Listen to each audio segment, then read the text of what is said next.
같은데. 예, 이번 시간에는 459페이지에 대지 면적 그냥 지나가시고 2번 건축 면적 찾으셨죠. 건축 면적이란 건축물의 외벽 동그래 놓습니다. 중심선으로 둘러싸인 수평 투영 면적을 말한다. 그래서 우리 이렇게만 잠깐 보고 마십니다. 도로변에 대지의 건물이 만들어지게 되면 이 건물을 바라보는 시각은 두 가지입니다. 사람이 옆에서 바라보는 것과 위에서 내려보는 방법이 있습니다. 만약 위에서 내려보게 되었을 때 이 건물이 돌줄된 형태로 만들어지게 되면 가장 끝에 있는 벽이 이런 벽이 되게 될 겁니다.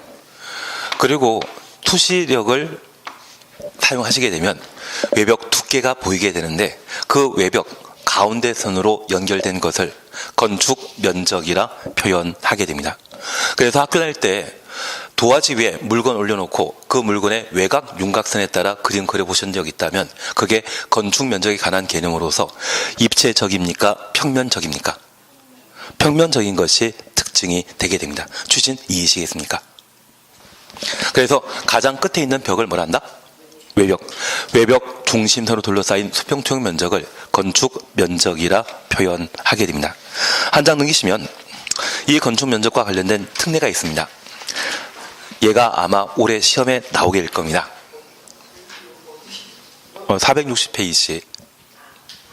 460페이지에 제외, 얘가 시험에 나오게 될 텐데 나중에 문제 풀 때쯤이면 다 해결되기 때문에 당황하지 마십시오.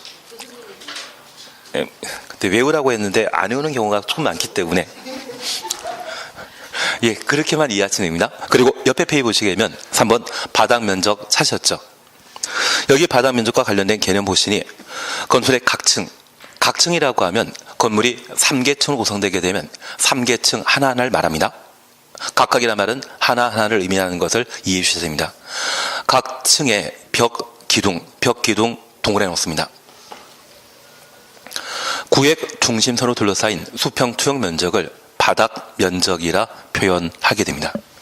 그러면 우리가 잠깐 이해하실 것은 지금 우리가 앉아 있는 층은 6층인데 이 6층에는 그냥 대충 사무실 두 군데와 그리고 학원 있습니다. 그리고 이 사무실과 학원을 각각 구획하고 있는 내부 벽이 있는데 이 벽 가운데 선으로 구성된 것은 구성되었다고 하면 이 공간이나 이 공간이 붙어 있다는 의미이죠. 그래서 한 층의 내부 벽 가운데 선으로 구획된 곳을 바닥 면적이라 할 수 있는데 이 내부 벽에 대해서는 의미가 있다 없다. 서로 붙어 있는 상황이기 때문에 의미 없는 공간입니다. 그래서 이 바닥 면적 계산하게 된다면 한 층의 가장 끝에 있는 벽 가운데 선으로 둘러싸인 수평 투영 면적을 뭐라 한다? 바닥 면적이라 표현하게 됩니다. 그러면 우리가 잠깐 이해하실 것은 1층을 구성하는 벽이 이런 부분이라면 그 벽의 가장 끝에 있는 벽 가운데 선으로 둘러싸인 곳을 1층 바닥 면적이라 하고 2층을 구성하는 가장 끝에 있는 벽은 빨간 선이죠. 그 빨간 선에 벽 중심선으로 둘러싸인 수평 투영 면적이 있다면 그것을 2층 바닥 면적이라 표현하게 됩니다.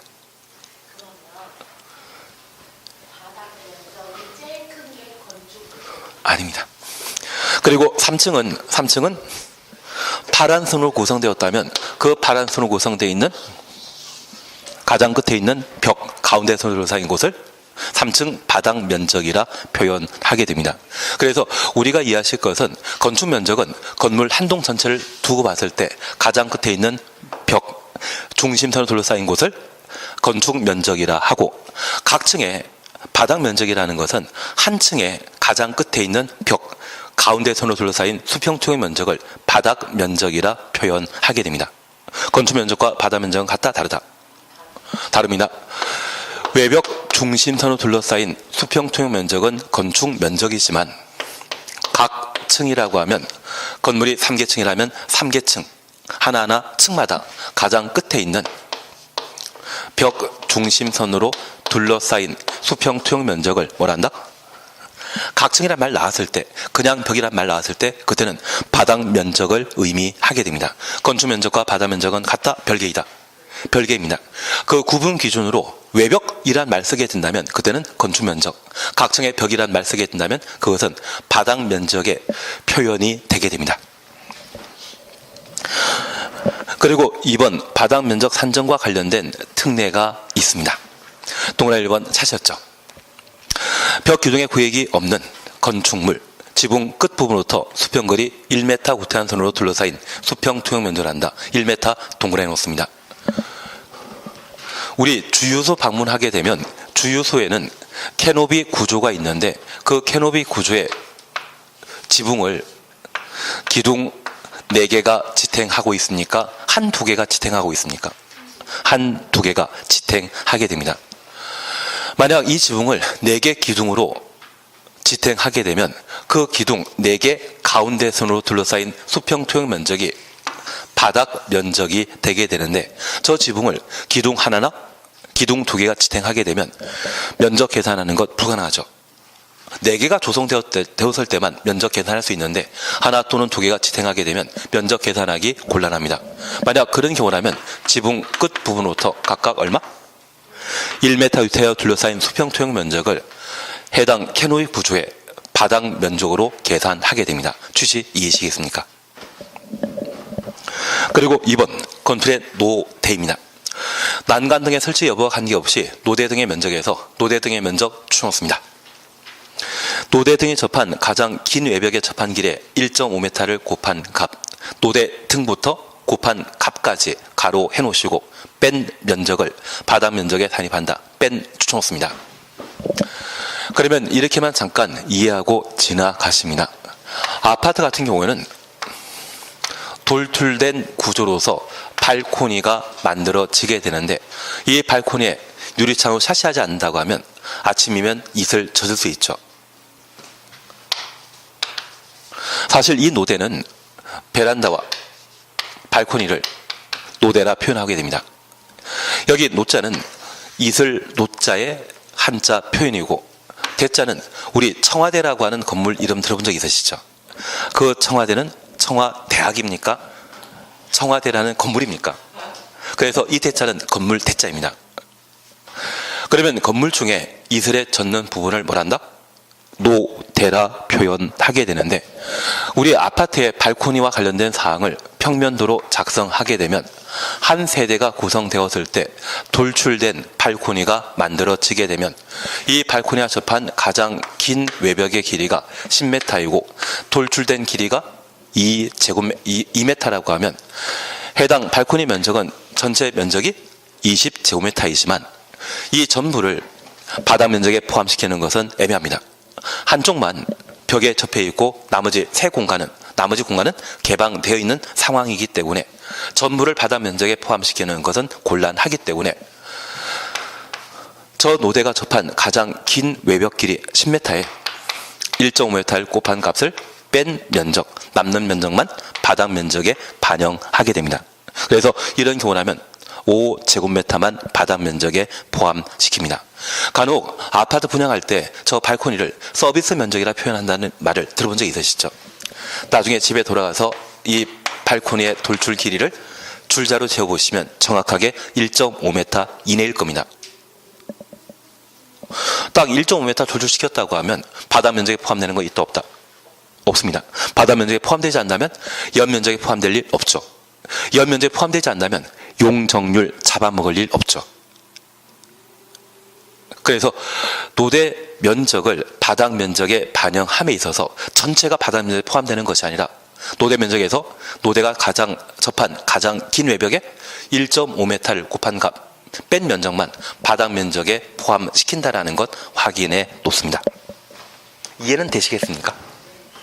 그리고 3번 바닥 면적 제외와 관련되어 1. 필로티 3. 공동주택 이 두 가지 보시는 게 일입니다. 중요한 것은 작년에 시험에 나왔기 때문에 올해 나온다 안 나온다?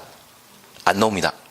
대신 얘를 알고 계셔야만 이 표현이 건축 면적의 특례로 사용되게 되면 그것 틀렸다라는 것을 잡아낼 수 있을 겁니다. 우리는 두 가지 방법이 있습니다. 건축 면적과 관련된 특례, 배제가 시험에 나온다는 것을 알면 이걸 다 외우는 방법이 있고, 아니면 바닥 면적과 관련된 특례만 파악하고 내가 공부하지 못한 것은 다 건축 면적의 특례겠구나, 그렇게 짐작하고 찍는 방법이 있습니다. 찍는 게 더 마음 편하거든요. 그래서 우리 필로티를 잠깐 봐놓습니다. 동그라미 1번 찾으셨죠? 필로티 등은 그 부분이 공중의 통행이나 통행 동그라미 놓습니다.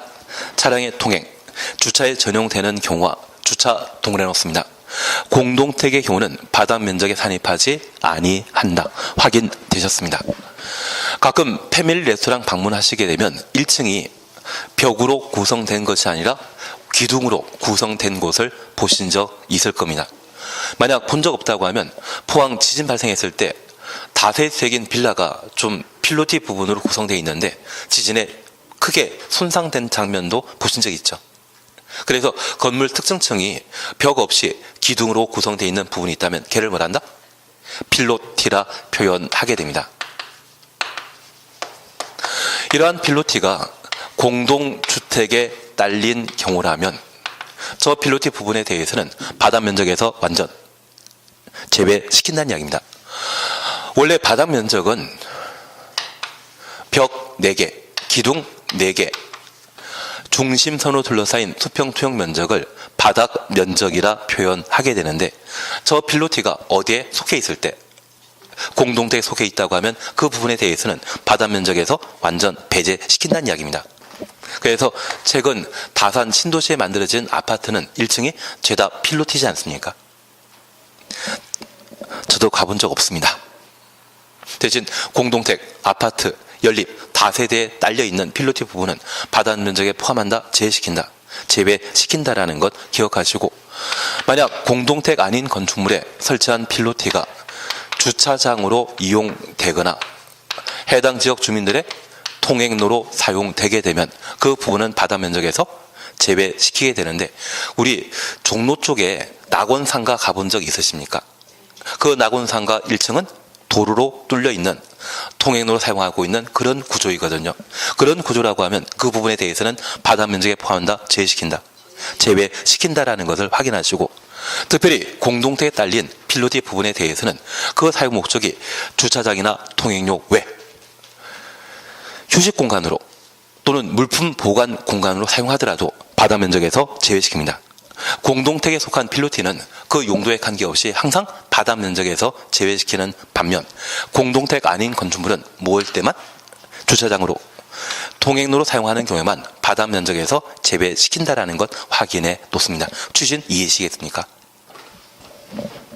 그리고 승강기탑에 대해서는 천천히 하시는데 나중에 다락 정도만 보면 될 겁니다. 그래서 다락은 층고가 1.5m 이하인 때, 경사진 지붕 형태라면 1.8m 이하인 때 바닥 면적에서 제외시킨다, 그 정도면 되고. 3번 공동주택 찾으셨죠?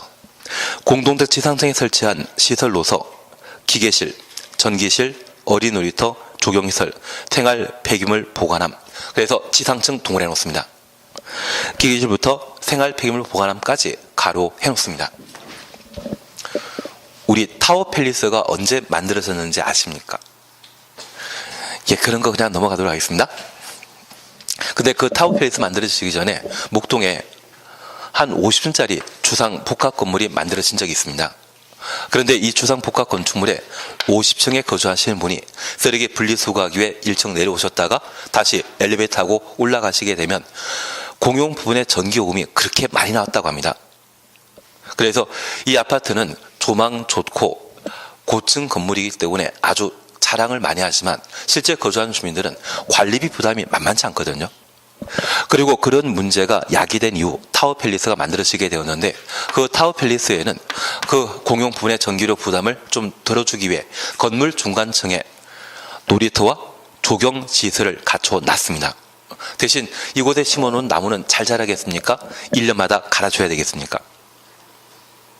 갈아줍니다. 그래서 이쪽에서는 진짜 조경 비용이 꽤 많이 나오는데, 그래도 주민의 편의성을 도모하기 위해 건물 중간층에 조경시설과 어린놀이터, 심지어는 생활 폐기물 가족들에게 분리수거하는 공간까지 만들어놨는데 이러한 생활의 편의를 도모하고 공동체 건설, 아파트 건설을 활성화시킬 목적으로 어디 모든 건물에 적용되는 거 아닙니다. 어디에만 공동택에 지상층에 설치한 전기실, 기계실, 어린놀이터, 조경시설, 생활 폐기물 보관한 면적에 대해서는 바닥 면적에서 제외시킨다. 취지 이해시겠습니까? 그러면 우리가 방금 보셨던 노대와 관련된 사항, 노대 기억나셔야 됩니다. 그리고 두 번째 필로티, 그리고 세 번째 공동체 시상층에 설치한 전기실 등은 바닥 면적의 특례이지 건축 면적의 특례 아니죠. 그래서 이게 건축 면적에서 제외되는 공간으로 시험에 나오게 된다고 하면 그걸 틀린 것 잡아내시면 아무 문제 없을 겁니다. 둘 다 외운다, 하나만 외운다. 하나만 외우십시오. 하나만. 한 장 넘기십니다. 4번 연면적 사시였죠. 연면적은 하나의 건축물의 각 층의 바닥 면적 합계로 한다. 하나의 건축물의 각 층의 바닥 면적 합계 가로 해놓습니다. 462페이지 4번 연면적 사시였죠. 하나의 건축물의 각 층의 바닥 면적 합계를 말한다. 확인되시겠습니까? 그리고 2번입니다. 용적률 산정 시에 연면적에서 제외되는 부분 용적률 산정 가로 해놓습니다. 그리고 1. 지하층의 면적과 2. 지상층의 주차용으로 쓰는 면적 1, 2 묶어놓습니다. 3번 초고층 건축물과 준초고층 건물에 설치하는 피난안전구역 동그라미 해놓습니다. 그리고 4번 11층 이상의 건축물로서 11층 이상의 층의 바닥 면적 합이 10,000제곱미터 이상의 건축물에 경사 지붕 아래 설치하는 대표 공간 동그라미만 해놓습니다. 그러면 잠깐 구분해 주실 것은 연면적은 하나의 건축물에 각 층의 바닥 면적 합계를 연면적이라 표현하게 됩니다. 그러면 건물이 만약 지하 1층, 지상 3개 층으로 구성되었다고 하면 총 건물의 층수는 4개 층이죠. 그 4개 층의 바닥 면적 전부 더한 것을 말한다? 연면적이라 표현하게 됩니다. 그래서 우리는 각각이란 말이 하나하나를 의미하는 것을 의미한다는 것 이해하셨습니다. 대지란 공간정보법에 따른 각 필지로 나눈 토지를 말한다. 그때 필지 하나는 대지 하나라는 말도 기억나시죠? 그래서 각각이라는 말을 쓰게 되면 하나하나를 의미하게 됩니다. 그런데 이러한 연면적과 관련되어 예외로서 용적률 산정 시에 연면적에는 그냥 연면적이 아니라 용적률 산정이라고 하는 계산이라고 하는 조건 붙었죠. 저 조건 붙었다고 하면 얘는 원칙을 말한다, 예외를 말한다. 예외를 말하게 됩니다. 저 용적률 산정을 위한 연면적에는 지하층은 포함한다, 제외시킨다. 제외시킵니다. 그러면 이 지하층은 원칙적인 연면적에는 포함된다는 이야기고 조건 붙어있는 연면적 계산할 때만 지하층은 제외시킵니다. 그래서 그냥 연면적일 때는 지하층은 당연히 포함되고 언제만? 용적률 계산 시에만 지하층은 연면적에서 제외되게 됩니다. 만약 이 4개 층의 각 층의 바닥 면적이 각각 50제곱미터라면 연면적은 얼마이다? 200제곱미터이고 용적률 산정 시의 연면적은 150제곱미터만 용적률 산정 시에 연면적이 되게 됩니다.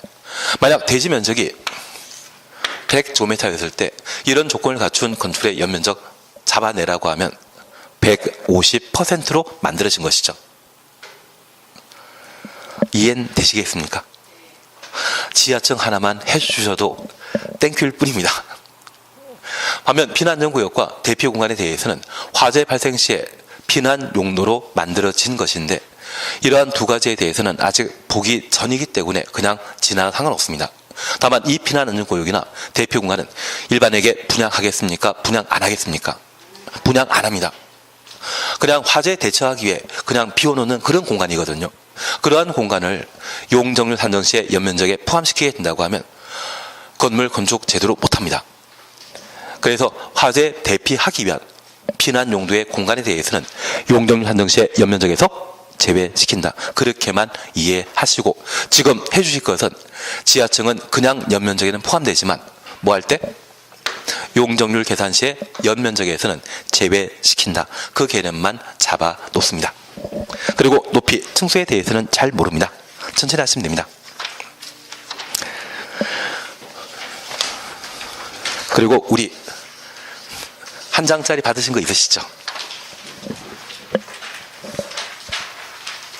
한 장짜리 받으신 것 보시면 1번 건축물과 관련된 개념입니다. 건축이란 토지에 정착한 공작물 중에 지붕과 기둥 또는 벽이 있는 것을 말한다. 그러면 건축물과 공작물을 비교하게 되면 가장 중요한 요건은 기둥, 벽입니까? 지붕입니까? 지붕. 그래서 지붕에는 필수 구분 요건이기 때문에 AND란 말을 사용하게 되고, 저 지붕을 지탱하기 위한 기둥, 벽 사이에는 또는이란 개념을 사용하게 됩니다. 사실 우리가 지금 앉아있는 학원이나 집이라면 지붕도 있고 기둥도 있고 벽도 동시에 존재하지만 건축법상 최소한의 건축물에 관한 개념에 있어서 필수 조건은 무엇이다? 지붕이라는 것 기억하시고, 만약 지붕 없이 기둥, 벽으로만 구성되어 있는 물건이 있다고 하면 걔는 공작물이시 건축물 되는 것 아닙니다. 그리고 두 번째, 지하나 고가에 설치한 공작물 중에 사무소 등이 있는 곳은 대지 있다 없다. 고가도로란 말 보시면 그 고가도로는 대지에 만들어져 있습니까? 도로 한가운데 만들어 놓고 있습니까? 도로 한가운데 고가도로 만들어 놓고 일정한 구조물을 도로 용도로 사용하고 있는 것이죠. 그래서 두 번째 경우는 대지 있다 없다. 대지 없다 할지라도 지붕, 벽, 기둥 있다고 하면 걔는 건축법 적용 대상인 건축물이 되는 겁니다. 그리고 적용 배제와 관련되어 5가지 나는 한다 못한다 하셔야 됩니다. 28일 시험에 나왔기 때문에 하셔야 됩니다. 다만 제가 부탁드릴 게 있다고 하면 컨테이너를 이용한 간이 창고는 건축법을 적용하지 아니할 수 있다. 맞습니다. 공장 용도 이동 쉬운 것, 이런 말이 구체적으로 알려있지 않다 할지라도 컨테이너를 이용한 간이 창고에 대해서는 건축법 배제할 수 있다. 이 말 쓰면 맞는 것으로 잡아내셔야 됩니다. 그리고 하천구역 안에 수문 조작실은 건축법 배제하는 것이죠. 하천구역의 다른 용도의 건축물이라면 편의점이 있지 않습니까? 편의점은 건축법 적용 대상이고 오직 뭐만? 수문 조작실에 대해서만 특례 인정한다는 것 확인하십니다. 그리고 공작물과 관련되어서는 대충 해도 상관없습니다. 아마 시험 볼 때까지는 이 용담, 사광, 팔고, 오태 다 기억하시더라고요. 다만 우리가 기억하실 것은 이러한 공작물이 건축에 딸려 있는 것, 함께 존재한다고 하면 그때는 건축물 자체로 인정하지만 분리되어 있는 것은 시군 구청장에 신고해야 되죠. 건축물과 분리된 이 옹담, 사광, 팔고, 오태. 그리고 건축의 종류와 관련되어 고층 건축물은 층수가 3층 이상이거나 높이가 120m 이상의 것을 말하는데, 이 고층 건축물을 세분하게 되면 초고층 건축물과 준초고층 건축물로 각각 구분하는데, 30층 이상 중에 층수가 50층 이상이 되는 것은 뭐다? 초고층 건축물. 그리고 30층 이상이지만 50층 안 되는 것이 있다면 준초 고층 건축물로 구분하게 됩니다. 다중이용 건축물은 작년에 시험에 나왔기 때문에 올해 나온다 안 나온다? 그게 정답입니다. 다만 제가 하나 부탁드릴 게 있습니다. 여기 다중이용 건축물과 관련되어 건축물의 규모와 관계없이 층수가 16층 이상이라면 용도 관계없이 죄다 다중이용 건축물이고요. 그리고 제가 하나 부탁드릴 것은, 만약 건축물이 11층 이상이라면 소방과 관련된 건축물로 이해해 놓습니다. 하나 이해하실 것은, 우리 주변의 건물에 화재 발생하면 빨간 소방차 초청해서 화재를 진압하기 위해 출동하게 되는데, 이 소방차에 물을 뿌리기 위한 소방 펌프가 있거든요. 그 소방 펌프가 40m 높이까지 도달한다고 합니다. 그래서 우리가 기억하시길, 보통 층고는 4m라고 하면 몇 층짜리입니까? 10층짜리입니다. 저 10층 이하의 건물에는 화재 발생 시에 화재를 쉽게 진압할 수 있는데 11층 이상부터는 펌프에 물이 닿지 않기 때문에 화재 진압이 곤란합니다. 그래서 11층 이상의 건물 만들게 된다면 화재에 대처하기 위한 자체적인 소방 설비를 충분히 갖추도록 되어 있습니다.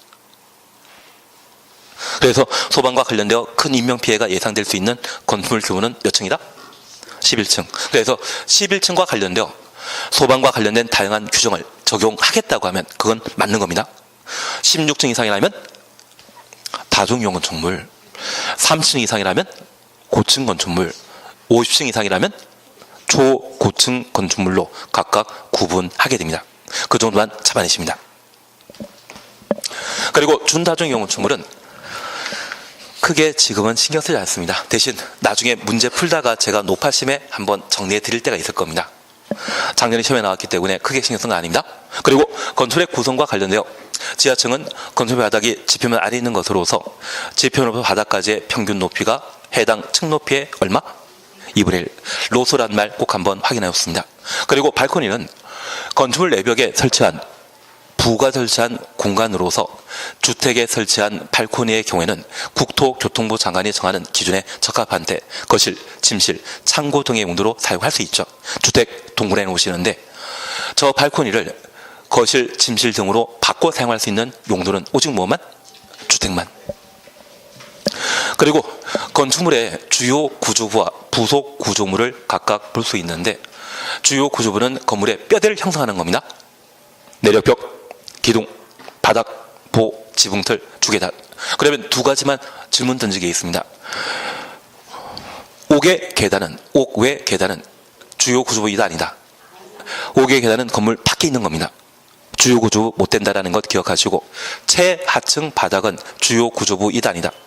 아니다. 그거 잡아주시는 게 필요합니다. 환기 시설물이나 환기 구에 대해서는 뭘 한다? 부속 구조물입니다. 매번 우리 시험에는 주요 구조부이냐 아니냐를 자주 시험에 묻기 때문에 걔를 잡아가시는 게 필요합니다. 다만 제가 말씀드릴 수 있는 것은 작년에 건축물 종류에 관한 사항을 시험에 냈기 때문에 올해 시험에 나오는 것은 구성 파트입니다. 그리고 3번 건축물의 크기에 대해서는 건축 면적이나 연면적, 높이, 층수로 각각 구분하게 되는데 외벽 중심선으로 둘러싸인 수평 투영 면적을 뭐란다? 건축 면적이라 하고 우리 연건평이라는 말 들어본 적 있죠? 연건평을 건축법에서는 뭐라 표현한다? 건축 면적입니다. 여기 건축 면적은 하나의 건축물의 각 층의 바닥 면적 합계를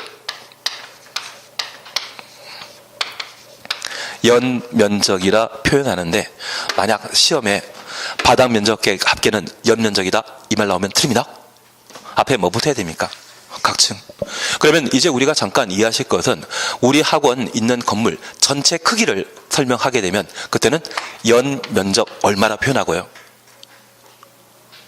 그리고 우리 학원 있는 건물의 학원 규모가 얼마나고 설명하게 되면 그때는 바닥 면적 합계를 사용해서 크기가 얼마냐고 해야 됩니다. 그래서 건물 한 동의 일부분에 대한 크기를 설명할 때는 무엇? 바닥 면적 합계이고 건물 한 동 전체에 대한 크기를 설명하게 되면 연면적이라 하고 그리고 아파트 단지에는 하나의 대지에 두 동 이상 존재하죠. 그때는 연면적 합계라 표현하는 겁니다.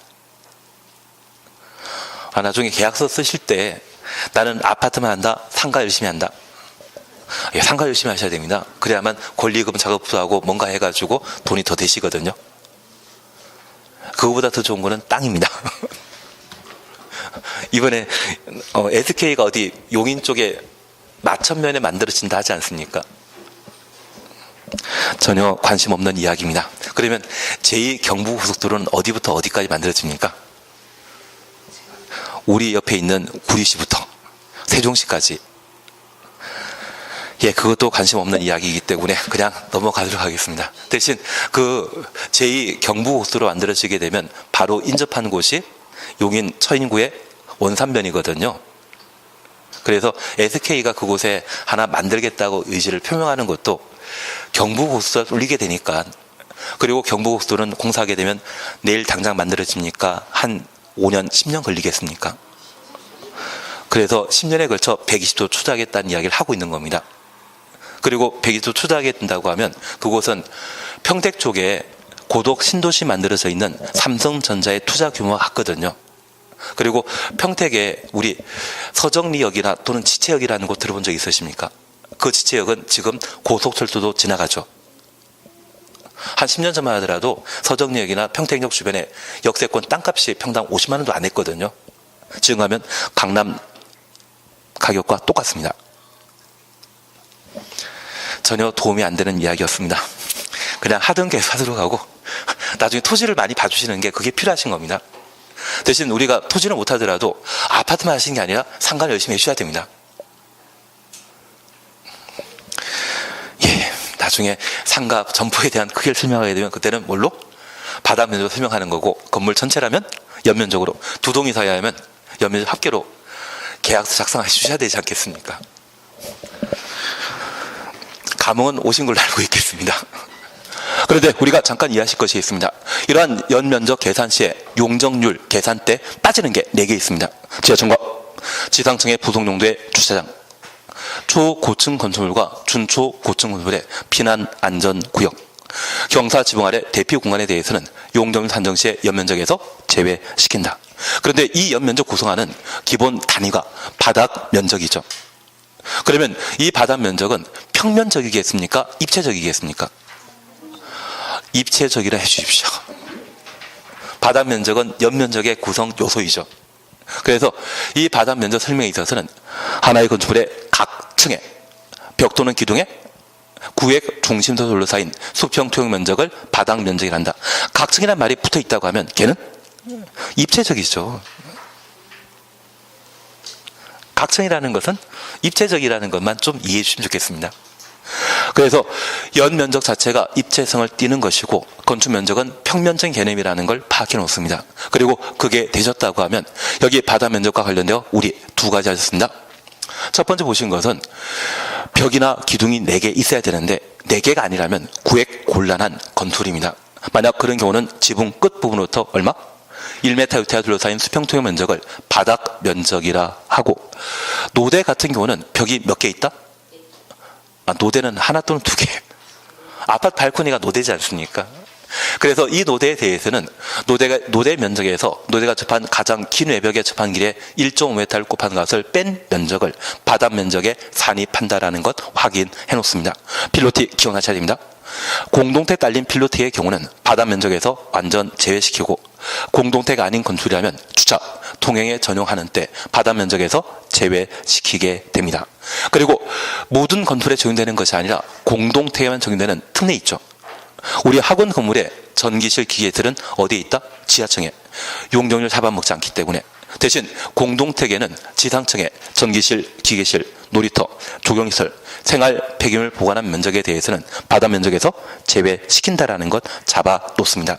그리고 높이, 층수에 대해서는 지금은 크게 신경 쓰지 마십시오. 그리고 건축물 관련 행위로서 건축 행위 5가지 확인되셨습니다. 제가 부탁드리는 것은 개축과 재축, 철거와 멸실을 원인으로 하는데 건물 소유자가 의도해서 건물 훼손시키면 개축이고요. 내가 원하지 않은데 건물이 훼손되었다면 멸실에 관한 개념으로 재축에 해당된다는 것 확인해 놓습니다.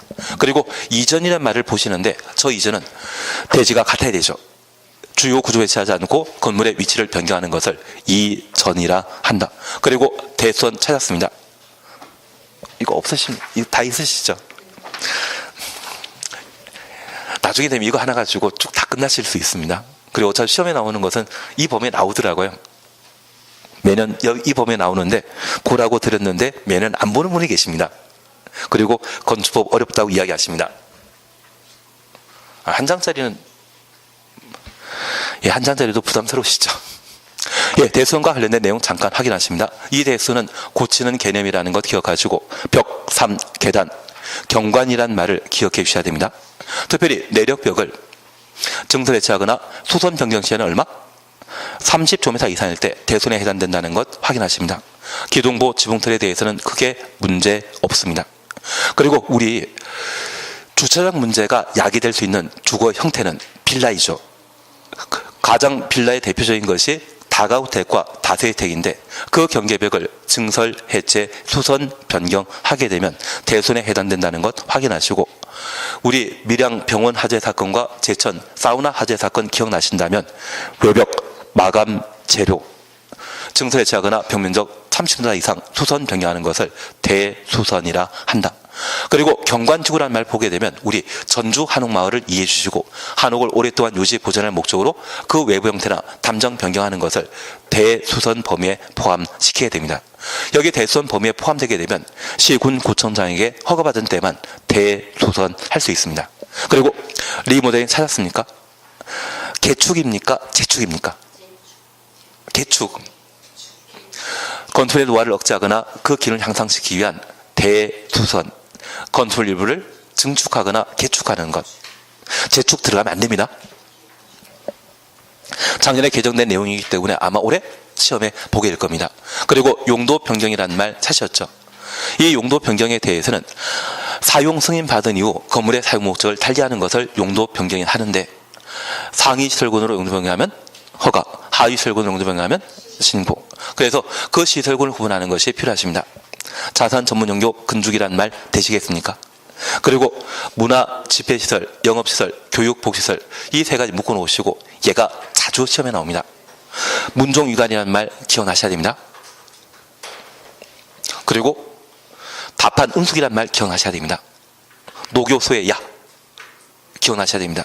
그 세 가지만큼은 반드시 확인해 주시고, 주거 업무시설군 범위에는 광해 단독택과 공동택, 업무시설과 교정 및 군사시설이 포함된다는 것 정도 확인하시면 올해 또 반복될 문제를 해결할 수 있을 겁니다. 그리고 건축 절차 찾으셨죠?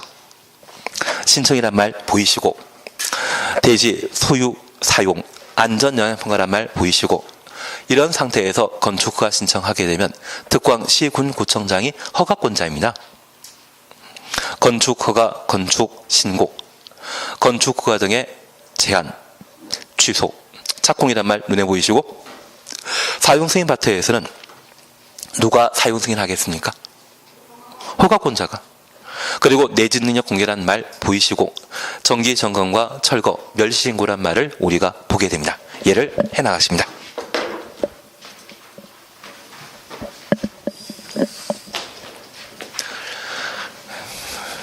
요게 편하긴 편한데요.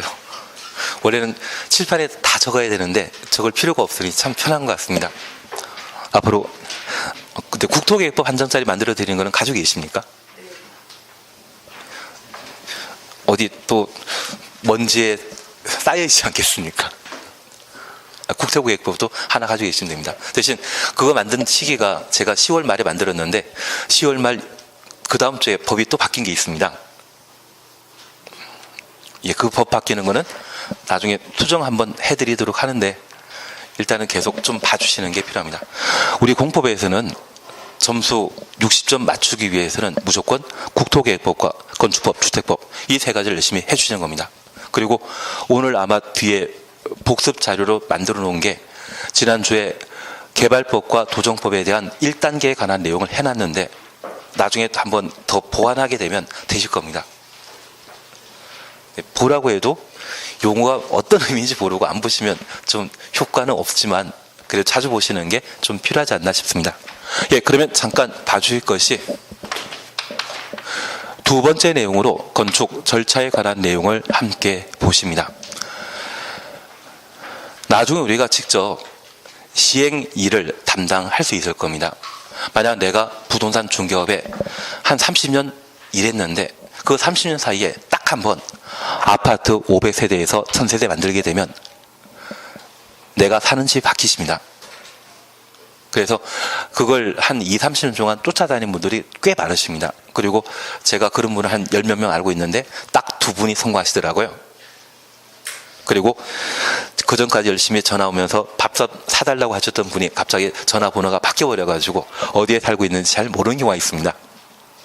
그래서 그런 일들을 한번 직접 하게 되었을 때 그때 건축 절차에 관한 기본적인 과정들을 거치게 될 겁니다.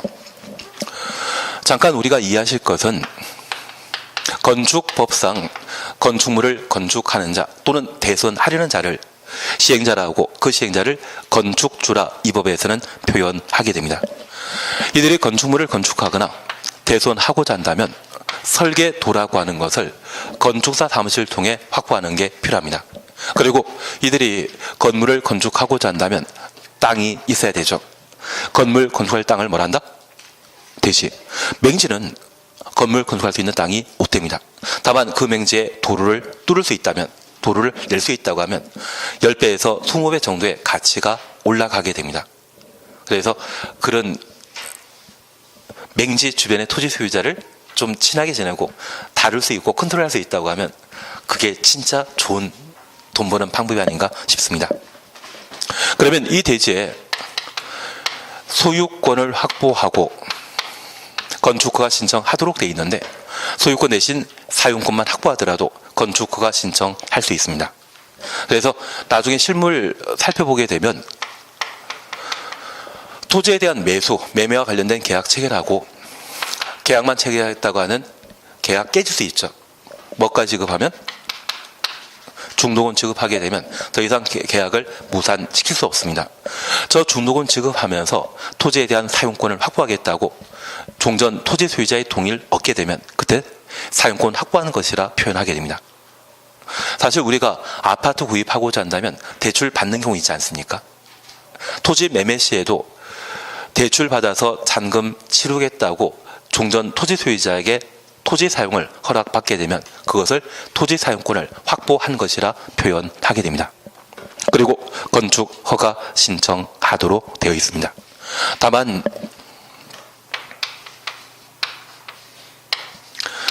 초고층 건축물에 해당되는 가장 최근에 만들어진 초고층 건축물이 제2 롯데월드입니다.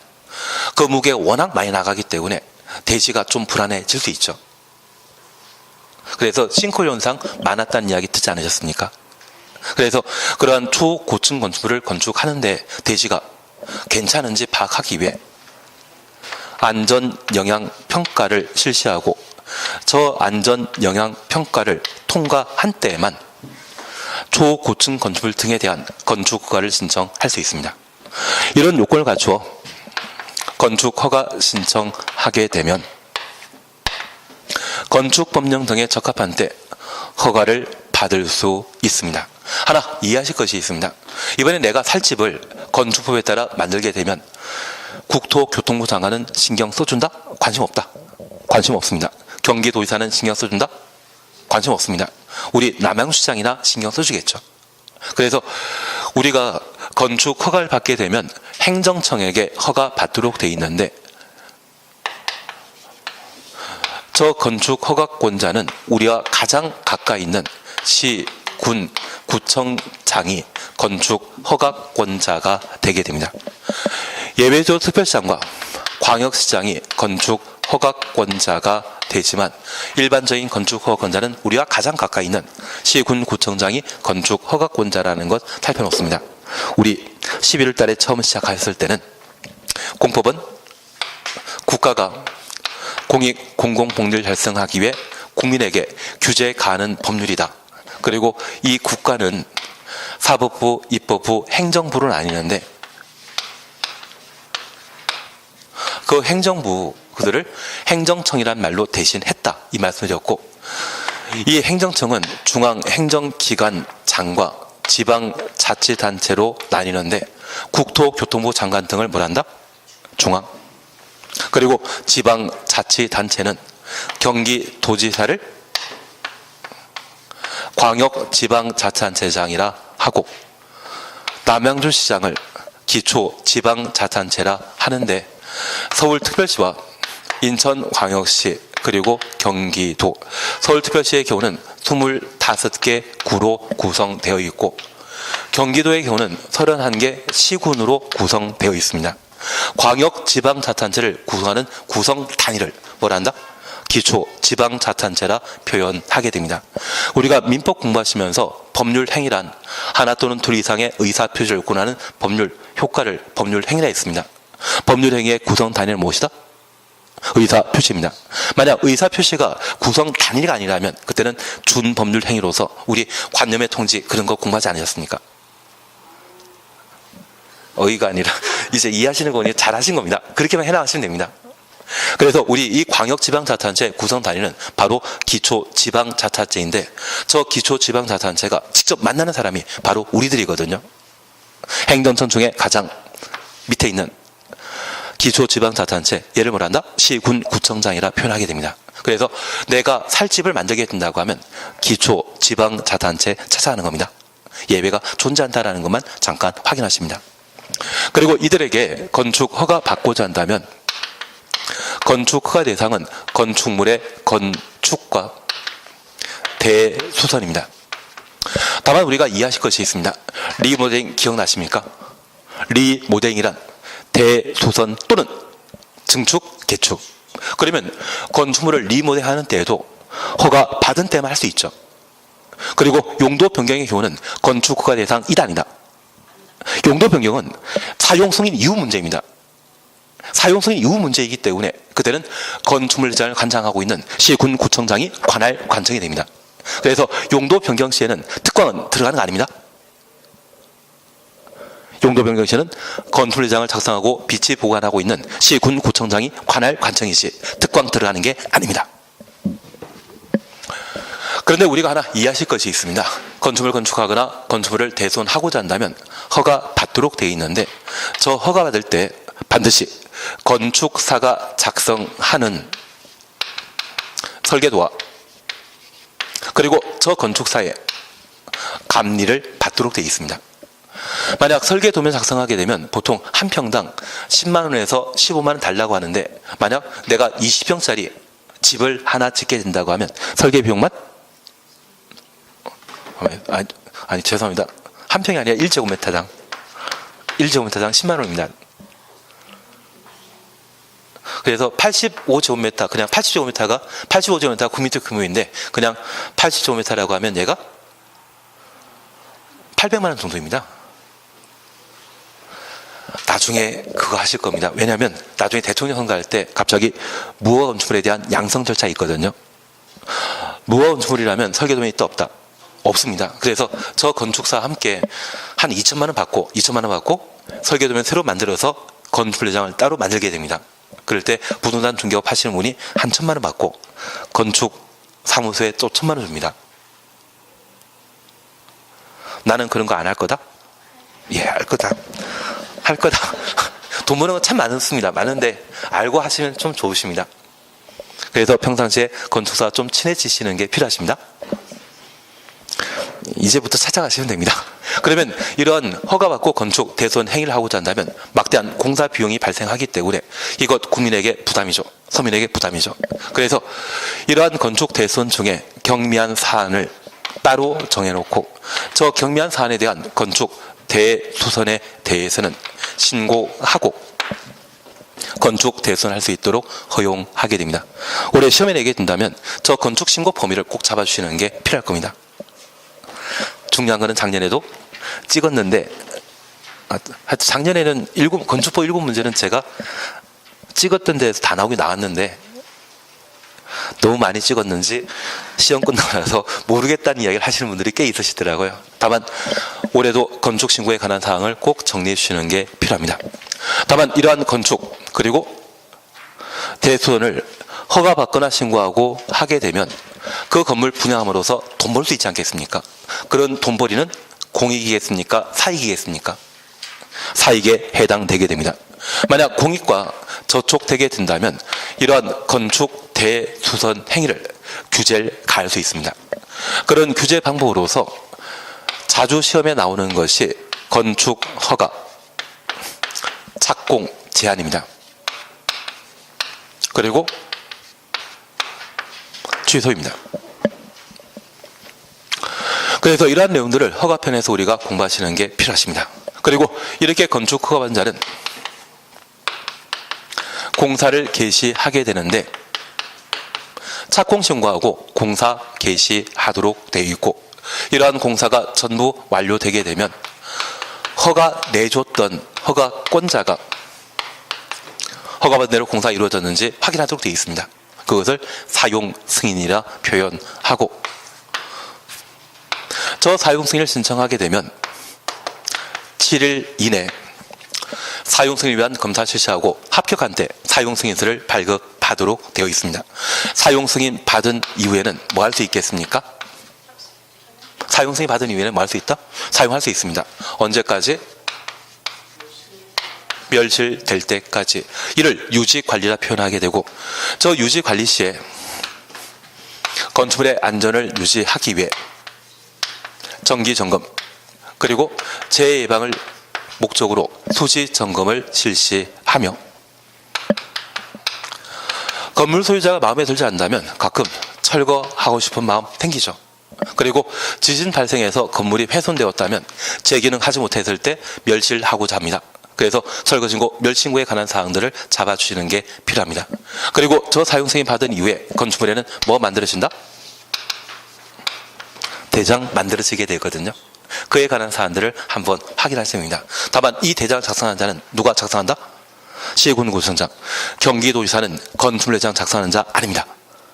그걸 잡아가시는 게 절차와 관련되어 시험에 나오는 내용입니다. 보통 이 파트에서 한 2문제까지 시험에 나오게 됩니다. 그래서 적용 범위에서는 2-3문제 시험에 출제되고, 여기에서는 한 2문제 정도가 출제되면 여기에서 한 5문제 나오거든요.